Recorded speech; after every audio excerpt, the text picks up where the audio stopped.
Hey there, it's Carolyn. I'm going to do a quick demo of how to use ChatGPT to help prepare for oral argument at the DC Circuit. The first thing I'm going to do is upload some of the source material. I use that document, that feature, and I will upload the files. So let me put this on pause for a second.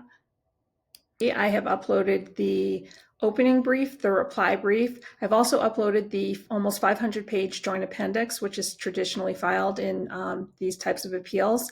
And I've uploaded the transcript from another oral argument so that I can give ChatGPT guidance on the approach that I wanted to take. I wanted to try to simulate an actual court panel. And so by giving it the transcript from a previous case, hopefully it can mimic that when it helps me prepare. I'm going to go ahead and give ChatGPT the instructions of what I want it to do. So let me go ahead and do that.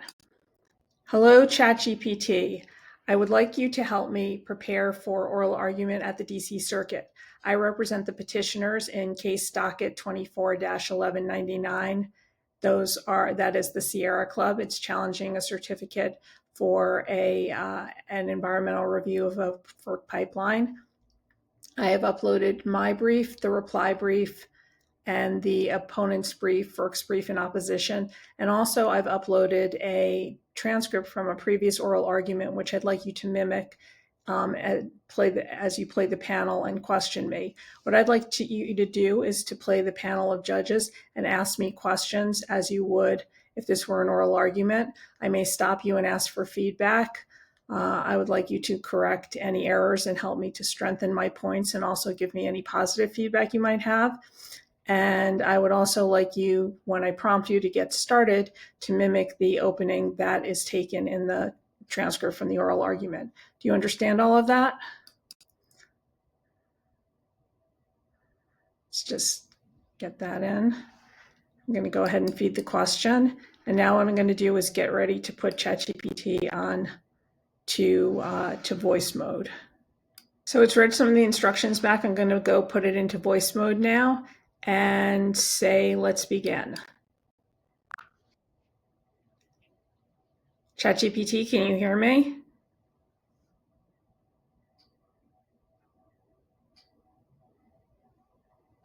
I can hear you loud and clear. Whenever you're ready to start, just let me know and we'll dive in.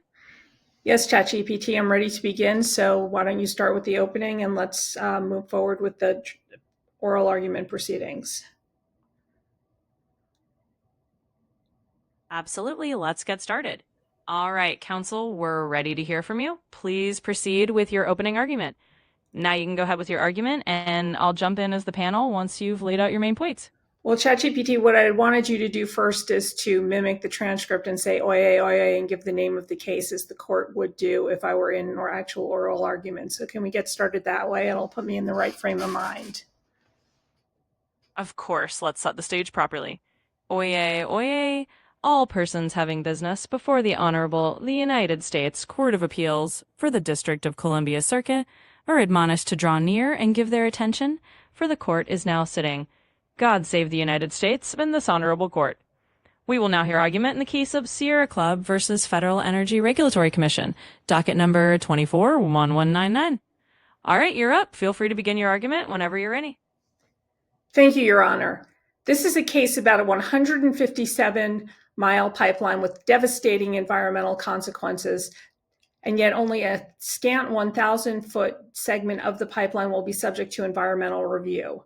And that's because of the errors that the Commission, the Federal Energy Regulatory Commission, made in approving this project. I would like to raise 3 points. First, FERC unlawfully segmented a single export project by disclaiming jurisdiction under Section 3 of the Natural Gas Act. Second, even if segmentation were proper, FERC's finding that the 157-mile pipeline is an interstate pipeline was erroneous. And third, FERC's environmental review of even the 1,000-foot segment fell far short of its obligations under the National Environmental Policy Act.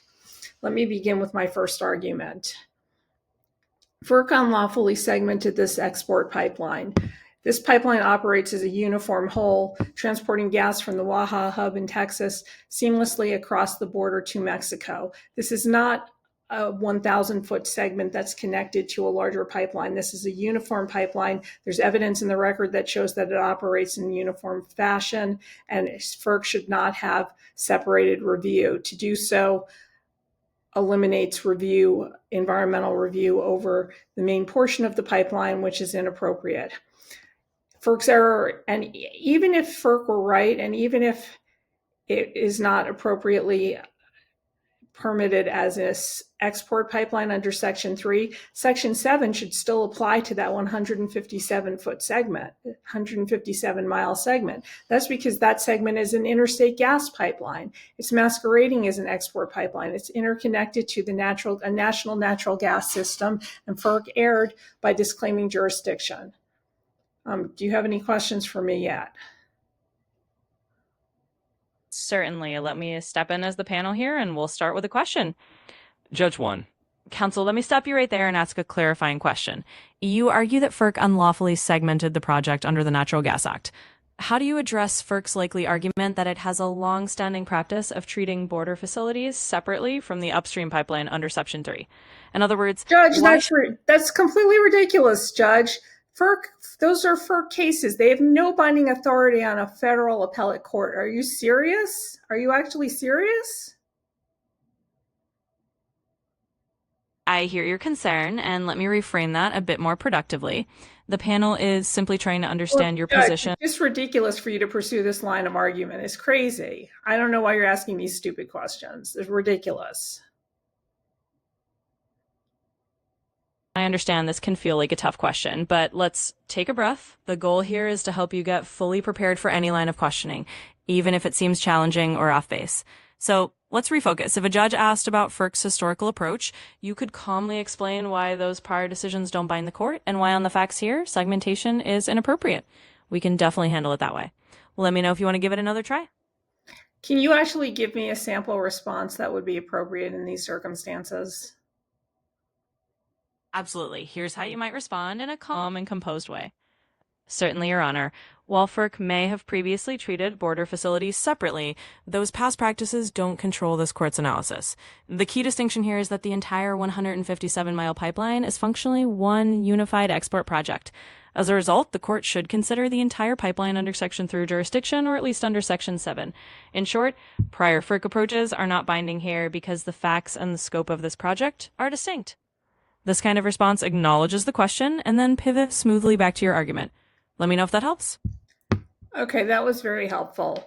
I'd also like to make the point that there's ample evidence in the record that shows that this really is an interstate gas pipeline that could have been permitted under Section 7. On Joint Appendix 25, there's a description of the pipeline about how it connects to the Waha hub and how the Waha hub transports gas nationally across the country. And that's a FERC document, so that's not something that we, the petitioner, submitted, and so it carries extra weight. Okay, I'm going to cut the argument off here, and I want you to give me some feedback on my opening and just on my overall tone and arguments I've made so far.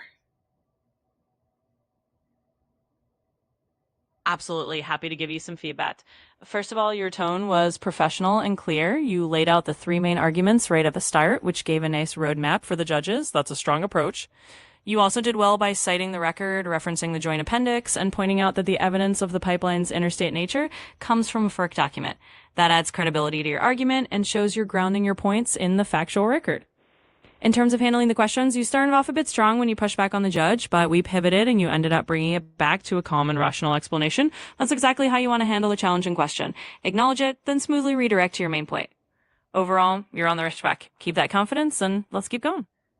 Could you identify areas where I could improve? Certainly. Here are a couple of areas where you could fine-tune your approach. First, when you're setting out your arguments, you're already clear and well organized. One small improvement might be to weave in a brief theme or policy argument right at the start. For instance, emphasizing that the public and environmental impact here is too significant to allow a loophole in the review process. That kind of overarching principle can really frame your argument as not just about technicalities, but about fairness and thorough review.